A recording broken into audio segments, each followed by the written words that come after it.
ঢাকা ইসলামাবাদ সম্পর্ক বাড়ানোর আহ্বান প্রধান উপদেষ্টার। আমনা বালুচের সাক্ষাৎ। পাকিস্তানকে ৭১-এর গণহত্যার জন্য ক্ষমা চাওয়ার আহ্বান। ঢাকায় কর্মব্যস্ত মার্কিন দুই মন্ত্রী। ট্রাম্প প্রশাসনের শুল্ক নীতি মোকাবেলায় কূটনৈতিক তৎপরতা বাড়ানোর তাগিদ সিপিডির। সংস্কারের জন্য দীর্ঘ সময় দিতে নারাজ বিএনপি। স্প্রেডশিটে বিভ্রান্তির অভিযোগ। ঐক্যমত্যের ভিত্তিতে জাতীয় সনদে অটল আলী রিয়াজ। ব্যাংকে শৃঙ্খলা আনতে অধ্যাদেশ অনুমোদন। বাড়ছে গ্রামীণ ব্যাংকের কার্যক্রম। ঋণের শর্ত পূরণে সঠিক পথেই বাংলাদেশ, জানিয়েছে আইএমএফ। দেখছিলেন ক্রাউন সিমেন্ট সংবাদ শিরোনাম। এবার বিস্তারিত। পাকিস্তানের সঙ্গে বাংলাদেশের সম্পর্ক জোরদারে গুরুত্ব দিয়েছেন প্রধান উপদেষ্টা ডক্টর মোহাম্মদ ইউনূস। পাকিস্তানের পররাষ্ট্র সচিব আমনা বালুচ রাষ্ট্রীয় অতিথি ভবন যমুনায় তার সঙ্গে সাক্ষাৎ করলে কথা জানান বাংলাদেশের সরকার প্রধান। গত ১৫ বছরে বাংলাদেশ সফর করা প্রথম পাকিস্তানি পররাষ্ট্র সচিব আমনা বালুচের সঙ্গে আলোচনায় প্রধান উপদেষ্টা বলেন, কিছু বাধা আছে, সেগুলো অতিক্রম করে সামনে এগিয়ে যাওয়ার পথ খুঁজে বের করতে হবে। প্রধান উপদেষ্টা বলেন, তিনি সার্কের কাঠামোয় পাকিস্তান সহ প্রতিবেশী দেশগুলোর সঙ্গে ঘনিষ্ঠ সম্পর্ককে সর্বদা অগ্রাধিকার দিয়ে আসছেন। সাম্প্রতিক সময়ে পাকিস্তানের প্রধানমন্ত্রী শাহবাজ শরীফের সাথে তার সাক্ষাতের কথা স্মরণ করেন। তার মতে বাংলাদেশ ও পাকিস্তানের উচিত যুব ও সাংস্কৃতিক কর্মসূচি বিনিময় করে জনগণের মধ্যে সম্প্রীতি বাড়ানো। অতীতের বিষয়গুলো স্বীকার করে বালুচ বলেন, বাংলাদেশ ও পাকিস্তানকে অবশ্যই দুই দেশের মধ্যকার সম্ভাবনাকে কাজে লাগানোর উপায় খুঁজে বের করতে হবে। তিনি বলেন, দুই দেশের বেসরকারি খাতের মধ্যে নিয়মিত যোগাযোগ এবং সব স্তরে পারস্পরিক সফরের প্রয়োজন রয়েছে।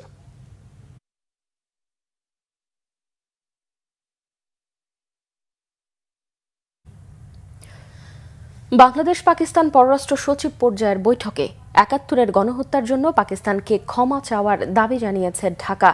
তবে এ ব্যাপারে আরও আলোচনার কথা বলেছেন সফররত পাকিস্তানি পররাষ্ট্র সচিব আমনা বালুচ। বিকেলে ব্রিফিংয়ে এই তথ্য জানান পররাষ্ট্র সচিব জসিমউদ্দিন। এদিকে আলোচনা ফলপ্রসূ হয়েছে বলে সন্তোষ প্রকাশ করেছেন পাকিস্তানের পররাষ্ট্র সচিব আমনা বালুচ। ইমরুল কায়েসের রিপোর্টে থাকছে বিস্তারিত। দীর্ঘ ১৫ বছর পর বৃহস্পতিবার বাংলাদেশ পাকিস্তান পররাষ্ট্র সচিব পর্যায়ের বৈঠক হয় রাষ্ট্রীয় অতিথি ভবন পদ্মায়। বৈঠকে বাংলাদেশের পক্ষে মোহাম্মদ জসিমউদ্দিন এবং পাকিস্তানের পক্ষে সে দেশের পররাষ্ট্র সচিব আমনা বালুচ নেতৃত্ব দেন। সকাল 10:30টায় এই বৈঠক শুরু হয়। এতে দুদেশের রাজনৈতিক সম্পর্ক উন্নয়ন, ব্যবসা বাণিজ্য, প্রতিরক্ষা সহ বিভিন্ন খাতে সহযোগিতার বিষয়ে আলোচনা হয়। বিকাল 3:30টায় মন্ত্রণালয়ে পররাষ্ট্র উপদেষ্টা তৌহিদ হোসেনের সঙ্গে সৌজন্য সাক্ষাৎ করেন আমনা বালুচ। এ সময় দ্বিপক্ষীয় স্বার্থ সংশ্লিষ্ট নানা ইস্যুতে আলোচনা করেন তারা। দুদেশের সম্পর্ক উন্নয়নে একসাথে কাজ করার অঙ্গীকার ব্যক্ত করা হয় বৈঠকে। পরে সাংবাদিকদের কাছে সফরের বিষয়ে সন্তোষ প্রকাশ করেন পাকিস্তানের পররাষ্ট্র সচিব।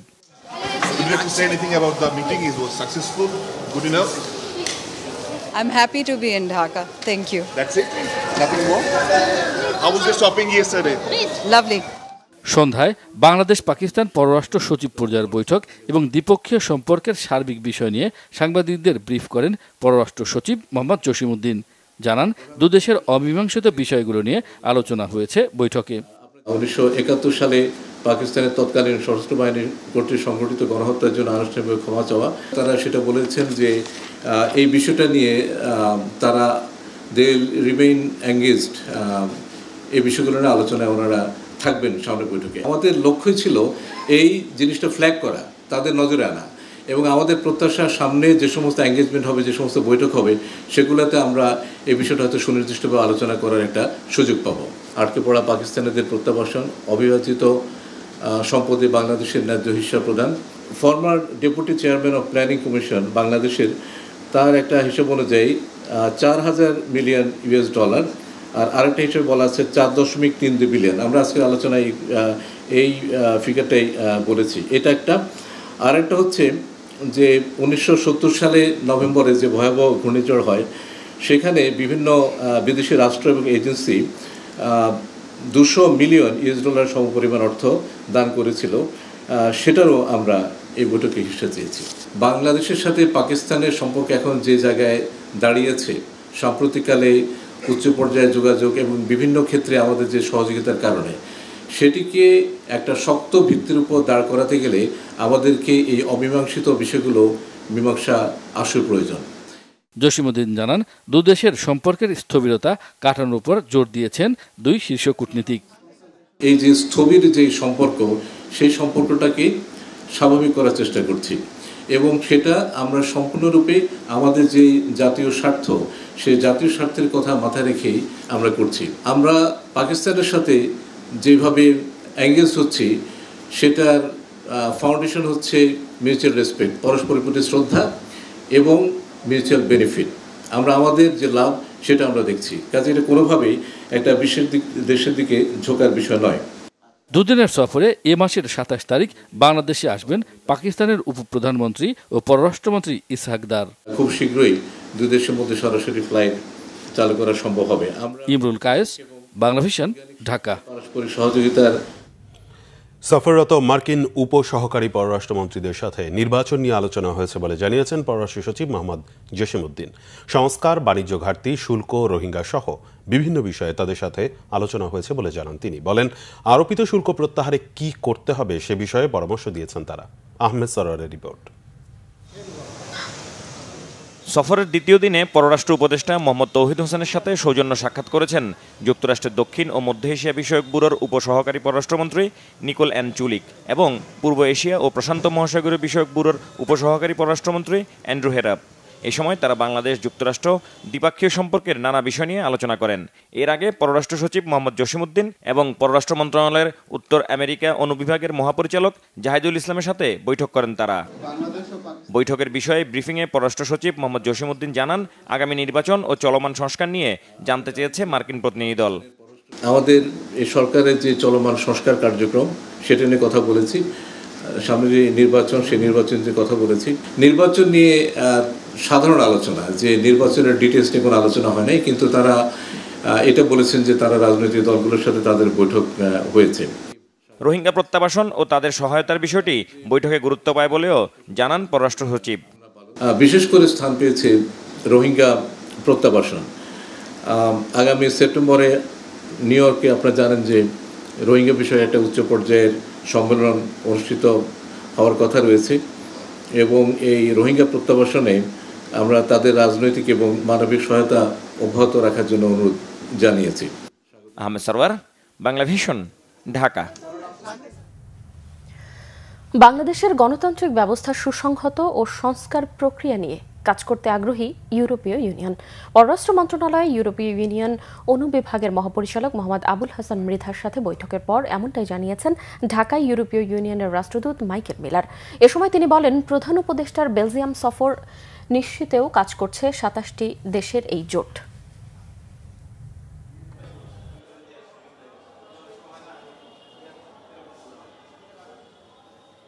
So we're talking about how we can support the reform process, what is required to support Bangladesh's political transition, leading to democratic elections, and when we can foresee a possible visit by the Chief Advisor to the European Union, because what we are interested in is illustrating how strong our relationship is and how much of a reliable and dependable partner the European Union is for your country. Trump প্রশাসনের শুল্ক নীতি মোকাবেলায় মার্কিন প্রশাসনের সঙ্গে নতুন বাণিজ্য চুক্তির পাশাপাশি কূটনৈতিক তৎপরতায় জোর দেওয়ার পরামর্শ দিলেন সিপিডির সম্মানীয় ফেলো মোস্তাফিজুর রহমান। তার মতে, অনিশ্চয়তা থাকায় প্রস্তুতি নিতে হবে বিপদে পড়ার আগেই।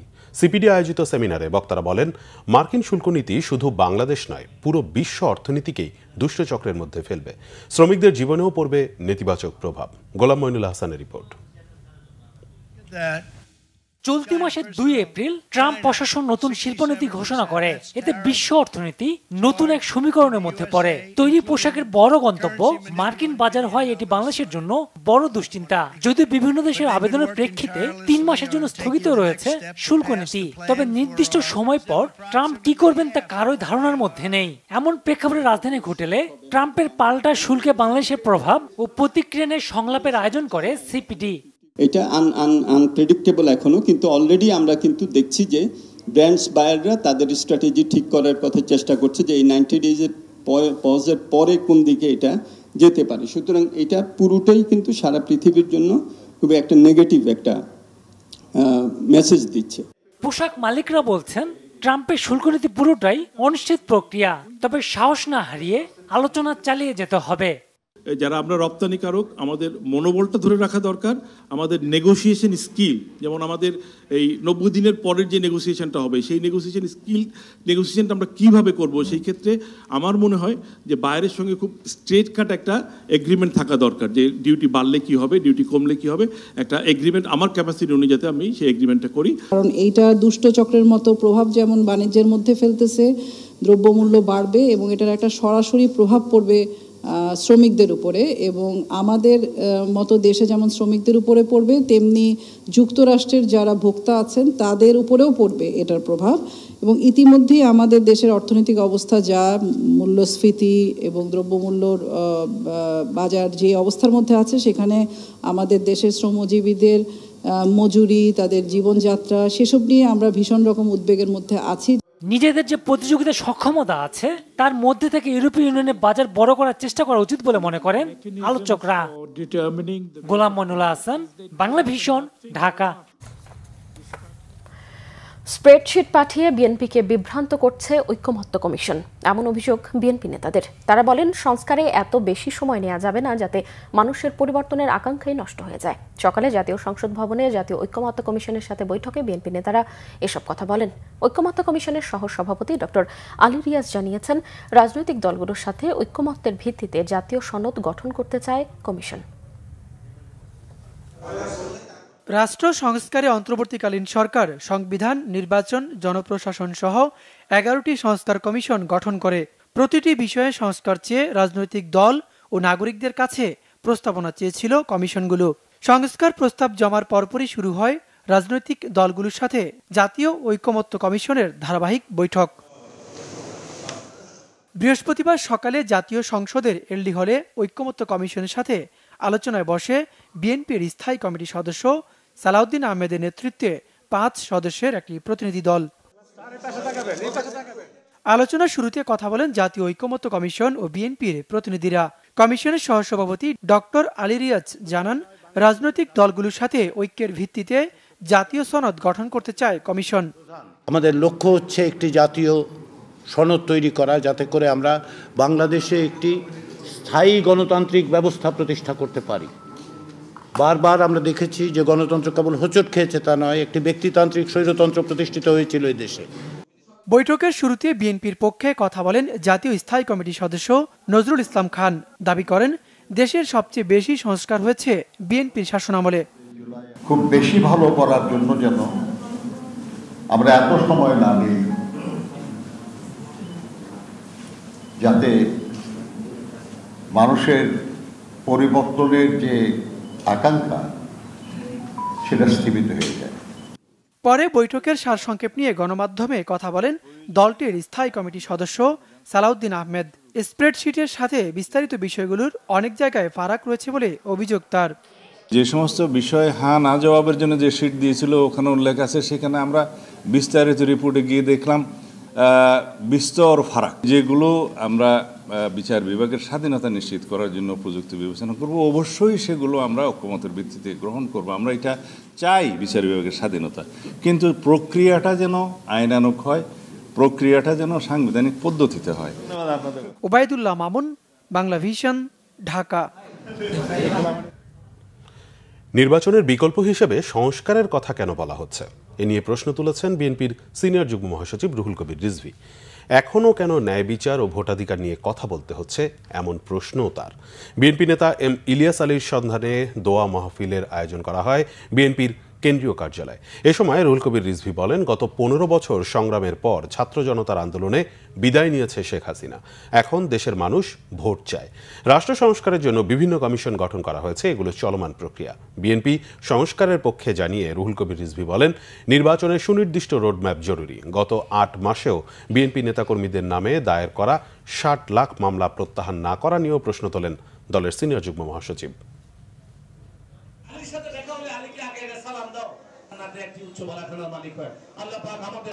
সংস্কার কেন ভোটাধিকার আর গণতন্ত্রের বিকল্প হবে, নির্বাচনের বিকল্প হবে? আমরা ভোট নির্বাচন এবং ভোট প্রয়োগের কথা বললে আপনার সরকার আরও কিছু কথা সেগুলোকে বিকল্প এনে দাঁড় করছেন। তো গণতন্ত্র মানেই তো নির্বাচন। প্রয়োজনীয় সংস্কার তো বিএনপিও তো বলেছে বারবার। আপনি বিভিন্ন কমিশন গঠন করেছেন, তারপরে সেগুলো নিয়ে আলাপ আলোচনা চলছে, আমাদের রাজনৈতিক দলগুলোর সাথেও বৈঠক হচ্ছে, বৈঠকও তো শেষ পর্যায়ে জানি। কিন্তু এই ডিসেম্বর জুনের এক ধরনের দোলনার মধ্যে কেন দুলছে বাংলাদেশের নির্বাচনী ওয়াদা? ব্যাংক খাতে কোনো প্রতিষ্ঠানের একচেটিয়া নিয়ন্ত্রণ রোধ করতে চায় সরকার, প্রতিষ্ঠা করতে চায় শৃঙ্খলা। এজন্য ব্যাংক রেজুলেশন অধ্যাদেশের অনুমোদন করেছে উপদেষ্টা পরিষদ।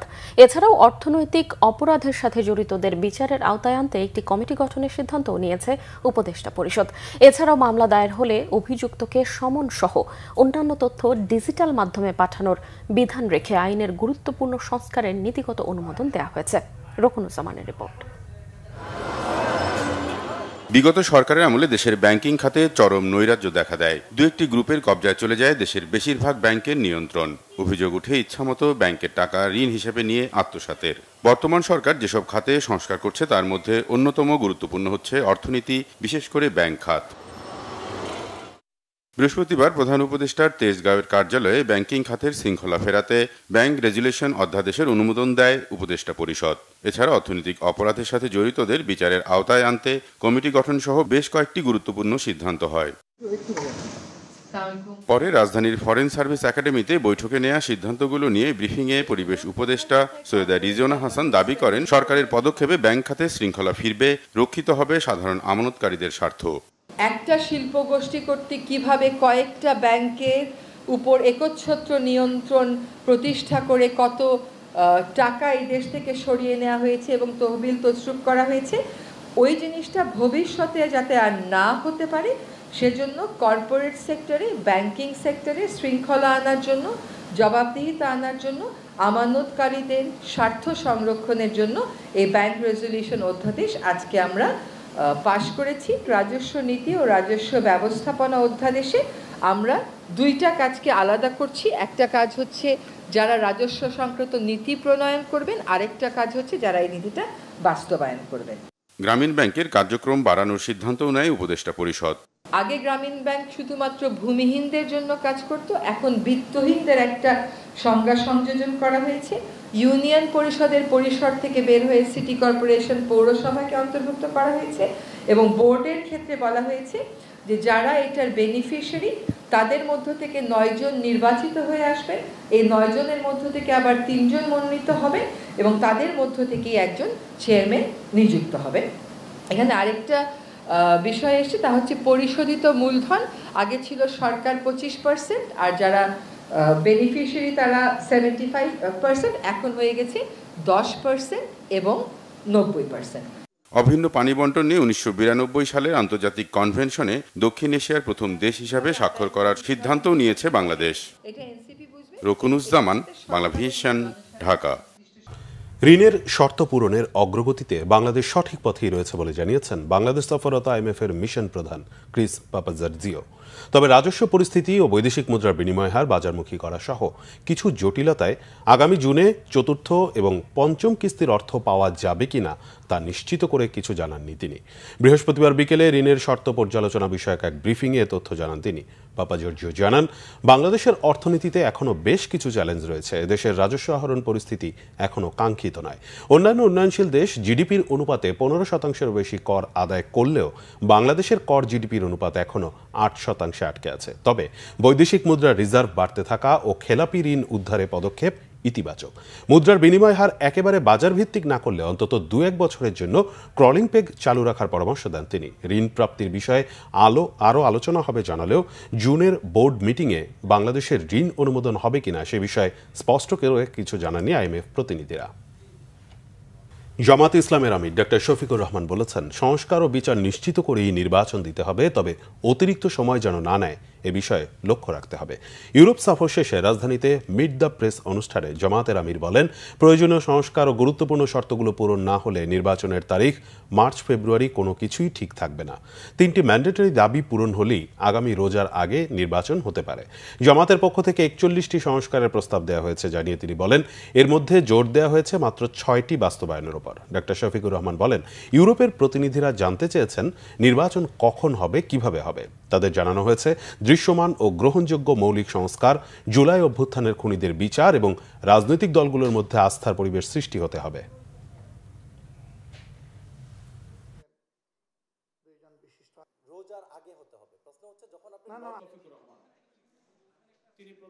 রাজনৈতিক দলগুলা যত তাড়াতাড়ি এবং যত আন্তরিকভাবে সংস্কারের সহযোগিতা করবে, তত তাড়াতাড়ি নির্বাচনের পরিবেশ তৈরি হবে।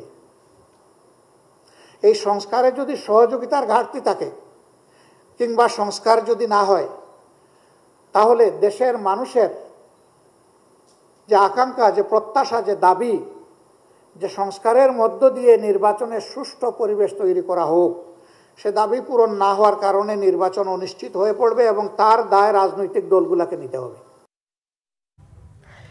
পার্বত্য চট্টগ্রামে অপহত 5 শিক্ষার্থী সহ 6 জনের অবস্থান শনাক্ত করা হয়েছে।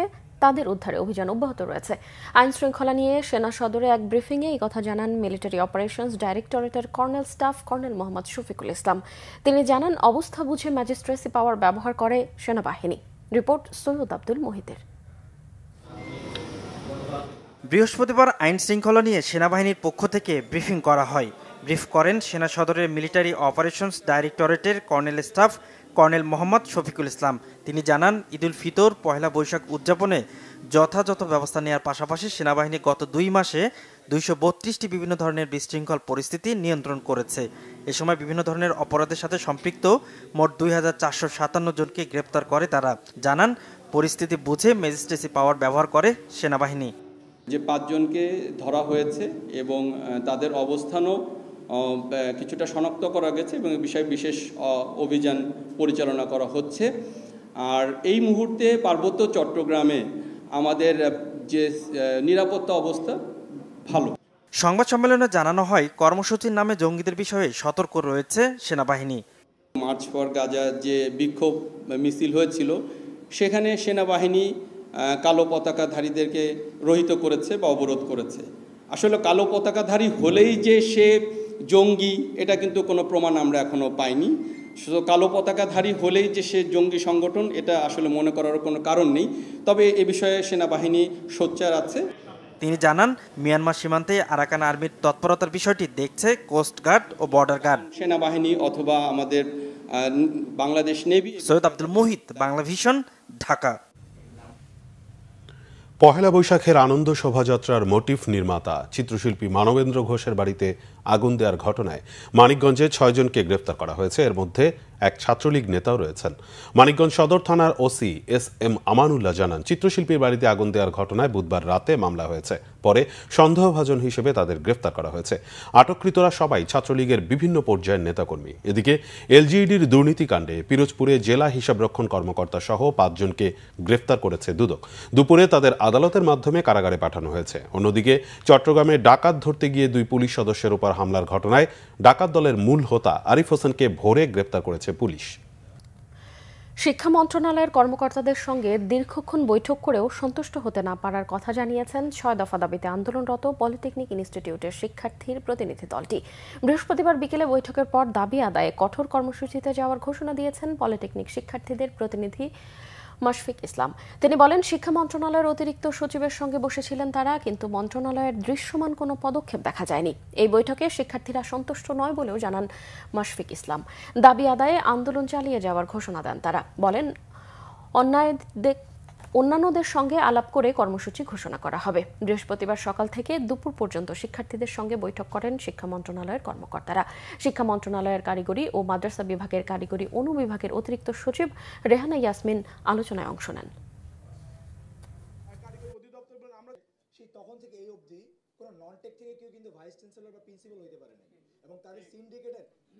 আজকে আমাদের সাথে সম্পূর্ণ প্রতারণা করা হয়েছে কারণ উল্লেখ করছি, আমাদেরকে রাতের বেলা যখন জানানো হয় আপনাদের দাবিগুলো সবগুলোই যৌক্তিক, সরকার কর্তৃপক্ষ অবশ্যই মেনে নেবে।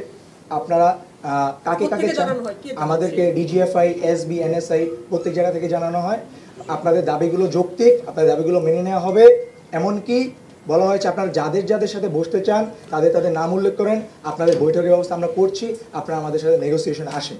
আমাদেরকে ডেকে এনে, আমাদেরকে কর্মসূচি থেকে উঠিয়ে এনে এখানে দীর্ঘ সময়ব্যাপী অযৌক্তিক আলোচনা করা হয়েছে এবং আমাদের সময় লঙ্ঘন করা হয়েছে। ডেস্টিনি গ্রুপের ব্যবস্থাপনা পরিচালক মোহাম্মদ রফিকুল আমিনের নেতৃত্বে আত্মপ্রকাশ করেছে নতুন রাজনৈতিক দল বাংলাদেশ আম জনতা পার্টি। ঢাকার বনানীতে একটি হোটেলে আয়োজিত এক অনুষ্ঠানে দলটি আত্মপ্রকাশ করে। দলের ঘোষণাপত্র পাঠ করেন নতুন এই দলের আহ্বায়ক রফিকুল আমিন। দলটির পক্ষে 9 দফা কর্মসূচি ঘোষণা করেন তিনি। দলের সদস্য সচিবের দায়িত্ব পেয়েছেন গণ অধিকার পরিষদ থেকে পদত্যাগ করে আসা ফাতিমা তাসনিম। 297 জনের কেন্দ্রীয় কমিটি ঘোষণা করেছে নতুন এই রাজনৈতিক দল। এ সময় দলের প্রধান বলেন, বৈষম্যহীন সমাজ প্রতিষ্ঠা করা, সামাজিক ন্যায় বিচার নিশ্চিত করার মাধ্যমে সুশাসন প্রতিষ্ঠা এবং দেশের সাধারণ জনগণকে রাজনৈতিকভাবে সচেতন করে তোলার লক্ষ্যে বাংলাদেশের আপামর জনতা বাংলাদেশ আম জনতা পার্টি নামে দল প্রতিষ্ঠা করেছে। বৈষম্যহীন সার্বভৌম জাতি এবং যেহেতু দেশের সংখ্যাগরিষ্ঠ ঢাকা মহানগর উত্তর বিএনপির আহ্বায়ক আমিনুল হকের জনপ্রিয়তায় ঈর্ষান্বিত হয়ে জাতীয় নাগরিক পার্টি এনসিপির নেতারা অপপ্রচার করছে বলে অভিযোগ করেছেন ঢাকা মহানগর উত্তর বিএনপির নেতাকর্মীরা। বৃহস্পতিবার বিকেলে মিরপুর 11 নম্বর বাসস্ট্যান্ডে রূপনগর থানার সর্বস্তরের সচেতন নাগরিকের পক্ষ থেকে একটি প্রতিবাদ মানববন্ধন ও বিক্ষোভ মিছিল থেকে এমন অভিযোগ জানান সচেতন নাগরিক সমাজ সহ অন্যান্য নেতারা। বিএনপি নেতারা অভিযোগ করে বলেন, গত 15 এপ্রিল রূপনগরের ঘটে যাওয়া প্রেম ঘটিত ঘটনাকে কেন্দ্র করে মিরপুর 10 নম্বর গোল চত্বরে অপপ্রচার চালায় এনসিপি, যেখানে প্রেম ঘটিত ঘটনাকে উল্লেখ না করে বিএনপি চাঁদাবাজি করে এই বক্তব্য দেয় এনসিপির নেতারা। তারা বলেন, বিএনপি নেতা আমিনুল হকের জনপ্রিয়তায় ঈর্ষান্বিত হয়ে এনসিপি অপপ্রচার করছে। এ সময় নেতারা বলেন, কোনো ব্যক্তি খারাপ কাজ করলে তার বিরুদ্ধে বলেন, কিন্তু একজন ভালো মানুষ ও দক্ষ সংগঠকের বিরুদ্ধে এমন অপপ্রচার করা উচিত নয়। এনসিপি নেতারা বক্তব্যে অবিলম্ব প্রত্যাহারের দাবি জানিয়েছেন। তাদের প্রকাশ্যে ক্ষমা চাওয়ারও আহ্বান জানান বিএনপি নেতারা।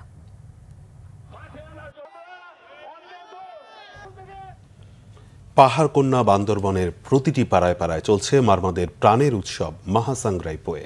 ছড়িয়ে রয়েছে ঘরে ঘরে উৎসবের আমেজ। শিশু থেকে বৃদ্ধ সব বয়সের নারী পুরুষ উৎসবের আনন্দে মেতে উঠেছে। মারমা সম্প্রদায় 1386-কে বিদায় জানিয়ে একে অপরের গায়ে পানি ছিটিয়ে বরণ করে নিচ্ছে 1387 সালকে। বান্দরবনের কোহালাং হেডম্যান পাড়া ঘুরে তথ্যচিত্র নিয়ে রিপোর্ট করছেন বান্দরবন প্রতিনিধি আল ফয়সাল বিকাশ। পহেলা বৈশাখ বাঙালির চিরায়ত সংস্কৃতির মতো মারমা সম্প্রদায়ের রয়েছে বর্ষবিদায় ও বরণে আদি সংস্কৃতি। তারা তাদের নিজস্ব বর্ষপঞ্জিকে সামনে রেখে প্রতি বছর উদযাপন করে থাকে মহাসাংগ্রাইং পোয়ে অনুষ্ঠান। এবার মারমা হিসাব অনুযায়ী 1386 সালকে বিদায় জানিয়ে নতুন বছর 1387 সালকে বরণ করছে তারা। মারমা সম্প্রদায় বছরের শেষে বৌদ্ধ বিহারগুলো থেকে পুরনো বুদ্ধ মূর্তিগুলো সূত্রপাঠের মাধ্যমে স্নান করায়। পরদিন শুরু হয় পাড়া ভিত্তিক নানা আয়োজন। আমরা প্রত্যেক বছর অপেক্ষায় থাকি সাংগ্রাইয়ের জন্য। আমরা সাংগ্রাইয়ের শুরুতে প্রথম দিনে বিহারে ছোঁয়াং দিই, তারপরে দুপুরবেলায় আপনার বুদ্ধকে চন্দন পানি দিয়ে স্নান করানো হয়। পুরোনো বছর সব দুঃখ ক্লান্তি মুছে আমরা ওই পানি দিয়ে আমরা নতুন বছরকে বরণ করি। সাংগ্রাইং পোয়ে অনুষ্ঠানের প্রধান আকর্ষণ হচ্ছে পানি উৎসব। অতীতের সব দুঃখ গ্লানি মুছে দিতে একে অপরের বৈরিতা ভুলে মৈত্রী পানি বর্ষণের মাধ্যমে পবিত্র হওয়াই হচ্ছে পানি উৎসবের মূল তাৎপর্য। আগামী 20 এপ্রিল পর্যন্ত পাহাড়ের প্রতিটি পাড়ায় ধারাবাহিকভাবে এই সাংগ্রাই উৎসব চলবে। এই পানি খেলাটা আমাদের জন্য অনেক আনন্দের, কারণ এই দিনে আমরা সবাই একসাথে থাকি। আমরা পুরোনো দিনে সব দুঃখ ক্লান্তি ঝগড়া জাতি সমস্ত কিছু ভুলে গিয়ে আমরা এই বছরে নতুন করে জীবন শুরু করি। এদিকে বৈশাখীর শেষ দিনে রাঙ্গামাটির রাজস্থলী উপজেলার বাঙ্গালহালিয়ায়ও জল উৎসব করেছে মারমা সম্প্রদায়। মারমা সংস্কৃতি সংস্থার আয়োজনে বাঙ্গালহালিয়া উচ্চ বিদ্যালয় মাঠে দিনব্যাপী নানা কর্মসূচি ও জল উৎসবের উদ্বোধন করেন কাপ্তাই সেনা zone commander lieutenant colonel SM Mahmudul Hasan Sohag. Bangla vision news desk. আরো কিছু খবর নিয়ে এখন একটি ডেস্ক রিপোর্ট। কক্সবাজারের উখিয়া রোহিঙ্গা ক্যাম্প পরিদর্শন করেছেন বাংলাদেশে নিযুক্ত জাপানের রাষ্ট্রদূত শিনিচি সাইদা। বিকালে উপজেলার হাকিমপাড়া 14 নম্বর শরণার্থী ক্যাম্পে ঢাকা কমিউনিটি হাসপাতাল ট্রাস্ট পরিচালিত স্বাস্থ্যসেবা কেন্দ্র পরিদর্শন করেন তিনি। এ সময় রাষ্ট্রদূত বলেন, রোহিঙ্গা সমস্যা সমাধানে কূটনৈতিক প্রচেষ্টায় বাংলাদেশের পাশে থাকবে জাপান। রোহিঙ্গাদের আশ্রয় দেওয়ার জন্য বাংলাদেশ সরকার ও জনগণকে ধন্যবাদ জানান তিনি। বিএনপি চেয়ারপারসন বেগম খালেদা জিয়ার উপদেষ্টা আব্দুল সালাম বলেছেন, দায়িত্বশীল বড় দল হিসেবে সরকারকে সহযোগিতা করে যাচ্ছে বিএনপি। তারা যেন ফ্যাসিস্টদের ষড়যন্ত্রের কাছে ব্যর্থ না হয়। বগুড়ায় রাজশাহী বিভাগের জেলা মহানগর ভিত্তিক সাংগঠনিক পর্যালোচনা সভায় প্রধান অতিথির বক্তব্যে তিনি কথা বলেন। সভাপতিত্ব করেন বিএনপির রাজশাহী বিভাগের সাংগঠনিক সম্পাদক সৈয়দ শাহিন শওকত খালেক। সাতক্ষীরায় ট্রাক ভর্তি ভারতীয় শাড়ি কাপড় সহ বিভিন্ন মালামাল জব্দ করা হয়েছে। কলারোয়া উপজেলার বেলতলা থেকে এসব মালামাল জব্দ করে গোয়েন্দা পুলিশ। এ সময় আটক করা হয়েছে ট্রাক হেলপার মফিজুল ইসলাম ডাবলুকে। সংবাদ সম্মেলনে পুলিশ সুপার মোহাম্মদ মনিরুল ইসলাম জানান, জব্দকৃত মালামালের বাজার মূল্য 1,20,00,000 টাকারও বেশি। অসচ্ছল ও মেধাবী শিক্ষার্থীদের শিক্ষা কার্যক্রম সচল রাখতে আবারও প্রধানমন্ত্রী শিক্ষা সহায়তা ট্রাস্টের বৃত্তি ও উপবৃত্তি প্রদান প্রক্রিয়া শুরু হয়েছে। বরাবরের মতো ডাক বিভাগের মোবাইল ডিজিটাল আর্থিক সেবা নগদের মাধ্যমে বিতরণ করা হবে এই বৃত্তি ও উপবৃত্তি। শিক্ষার্থীদের নাম নিবন্ধনের ক্ষেত্রে অবশ্যই একটি সচল নগদ অ্যাকাউন্ট সংযুক্ত করতে হবে। এরপর প্রতিটি স্তরে যাচাই বাছাই শেষে ওই নগদ ওয়ালেটেই বৃত্তি ও উপবৃত্তি বিতরণ করা হবে। প্রধানমন্ত্রী শিক্ষা সহায়তা ট্রাস্টের উপবৃত্তি ছাড়াও শিক্ষা মন্ত্রণালয়ের বিভিন্ন ভাতা, উপবৃত্তি এবং অনুদান বিতরণ করছে নগদের মাধ্যমে। বাংলাদেশের প্রত্যন্ত অঞ্চলে সরকারের বিভিন্ন শিক্ষা সহায়তা পৌঁছে দিচ্ছে ডাক বিভাগের এই ডিজিটাল আর্থিক সেবাটি। আমানত সংগ্রহে সেরা কর্মকর্তাদের মাঝে চেয়ারম্যানস অ্যাওয়ার্ড প্রদান করেছে আল আরাফা ইসলামী ব্যাংক। ব্যাংকের প্রধান কার্যালয়ে অনুষ্ঠানে প্রধান অতিথি ছিলেন ব্যাংকের পরিচালনা পর্ষদের চেয়ারম্যান খাজা শাহরিয়ার। 8টি ক্যাটাগরিতে সেরা 24 কর্মকর্তাদের মাঝে ক্রেস্ট, সার্টিফিকেট ও নগদ প্রণোদনা দেন তিনি। ব্যবস্থাপনা পরিচালক মোহাম্মদ রাফাতুল্লাহ খানের সভাপতিত্বে অনুষ্ঠানে উপস্থিত ছিলেন পর্ষদ পরিচালক মোহাম্মদ শাহিনুল ইসলাম, মোহাম্মদ আব্দুল ওয়াদুদ, মোহাম্মদ আশরাফুল হাসান। অনুষ্ঠানে স্বাগত বক্তব্য রাখেন উপব্যবস্থাপনা পরিচালক মোহাম্মদ ফজলুর রহমান চৌধুরী। Banglavision news desk. সংবাদ শেষ করব, তবে যাবার আগে ক্রাউন সিমেন্ট শিরোনামগুলো জানাবো আরো একবার। ঢাকা ইসলামাবাদ সম্পর্ক বাড়ানোর আহ্বান প্রধান উপদেষ্টার। আমনা বালুচের সাক্ষাৎ, পাকিস্তানকে 71-এর গণহত্যার জন্য ক্ষমা চাওয়ার আহ্বান। ঢাকায় কর্মব্যস্ত মার্কিন 2 মন্ত্রী। ট্রাম্প প্রশাসনের শুল্ক নীতি মোকাবেলায় কূটনৈতিক তৎপরতা বাড়ানোর তাগিদ সিপিডি। সংস্কারের জন্য দীর্ঘ সময় দিতে নারাজ বিএনপি। স্প্রেডশিটে বিভ্রান্তির অভিযোগ। ঐকমত্যের ভিত্তিতে জাতীয় সনদে অটল আলী রিয়াজ।